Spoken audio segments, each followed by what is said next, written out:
What's going on, everybody? Josh here with Scrapyard Films, and today I got another tutorial for you. In this one, I'm going to be showing you how to use the program Handbrake to convert your footage from anything, any video file, kind of like AVI or MKV, to an MP4, which is compatible with most media players and compatible with Vegas editing software. This video is not sponsored by Handbrake in any way, shape, or form. I just use this program a lot and decided I wanted to go ahead and share my knowledge with everybody. So let's go ahead and jump right into it.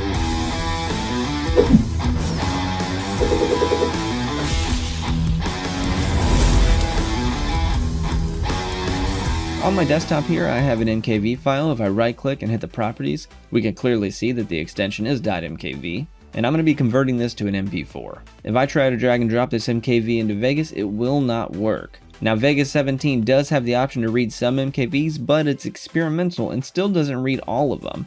And any version before 17 will not read an MKV. So let's go ahead and convert it.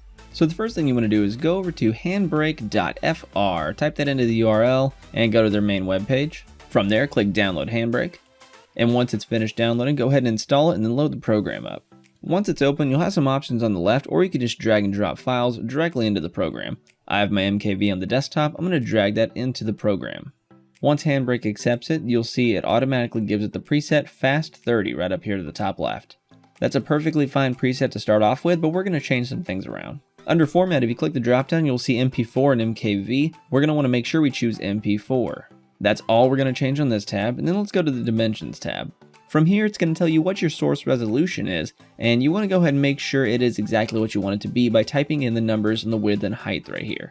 I'm going to go ahead and match my 720p footage by changing the width to 1280 and the height to 720. After you've done that, we don't need to change anything else in this tab. You can click the Filters tab, but there's nothing we're going to be changing in there either. Next, go over to the Video tab, and under Video Codec, drop that down. You're going to see a ton of options. We're actually not going to change it. I just want you to be aware that these exist, just in case you want to change it to some of these in the future. But what we're going to do is keep it at H.264. Frame rate, click that drop down box and make sure it says same as source, or you can customize it to whatever frame rate you want.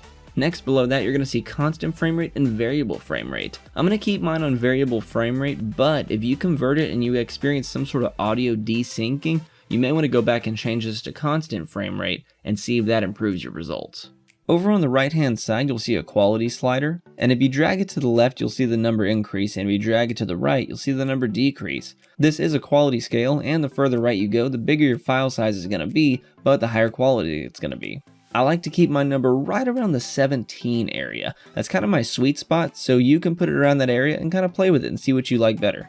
We see a few options on the bottom left that we're going to mess with. If we go to the encoder profile, if you drop that down, you're going to see baseline, main, high, and auto. I like to change mine to high, but it's all about personal preference. You most likely won't see a difference, so you can put it to whatever you want. I'm just going to choose high. We can leave encoder tune and level the same. We don't need to change those, but you're going to see encoding speed up there. This is basically you telling your computer how much computer processing power you want to utilize to encode this. And essentially, it's also a little bit of a quality scale. If you drag it to the left, it's going to be using less CPU power, so for weaker processors, this will help it go faster. And if you drag it to the right, that's going to encode a little bit slower, but it's going to have a little bit of better quality. And that takes a stronger CPU to do. So if you drag it to the right, if you don't have that good of a CPU, your encoding may take a little bit longer than expected. I like to put mine right about medium. That yields the best quality for me, so you can put it to whatever you want. Next, go over to the audio tab, and this is where you're going to see all of your audio tracks.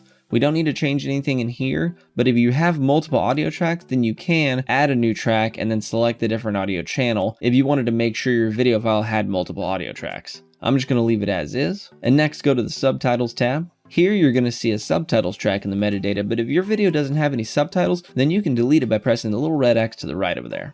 And finally, you can go to the Chapters tab, and if you wanted to add and customize different chapters for your video file, you can do so, but mine doesn't have chapters, so I'm just going to leave it as is. If you didn't want to have to do all this again, you can save this preset by clicking the Save New Preset button, and once you're ready to convert, go down to the bottom right and click Browse. Navigate to where you want your converted file to show up at. I'm going to put it in this misspelled temp folder, and I'm just going to call it Converted. Once you're done, go up to the top left area, and then click Add to Queue. This will add it to your encoding queue, and you can confirm that by clicking the queue button near the middle, and that'll show you what's all in line. If you see your video file there, you can go ahead and close that window and then hit Start Queue, and that's going to start encoding everything in your queue. This is a really helpful function if you want to do multiple files at once. So if I load up the folder that I put the converted file into, I will see my converted file. If I right click, go to the properties, we can clearly see it's an MP4. So let's move this over to the right, open back up Vegas, and drag and drop it into the timeline, and it works. And there you have it. You now know how to convert your video from a popular file, maybe that's not even working, like an MKV or an AVI, to an MP4, which is highly compatible with most media players and video editors. If this video helped you out, maybe go ahead and shoot a like down there, and even a subscribe too. I'm trying to hit my goal of 10,000 subscribers, and once I do, I'm going to release a free LUT pack for everybody. So thanks again for watching, guys, and I'll see you all in the next video. And I also want to thank all of my scrappers, especially my super scrappers, LMC, HPL Gamers, and Walter Heenan.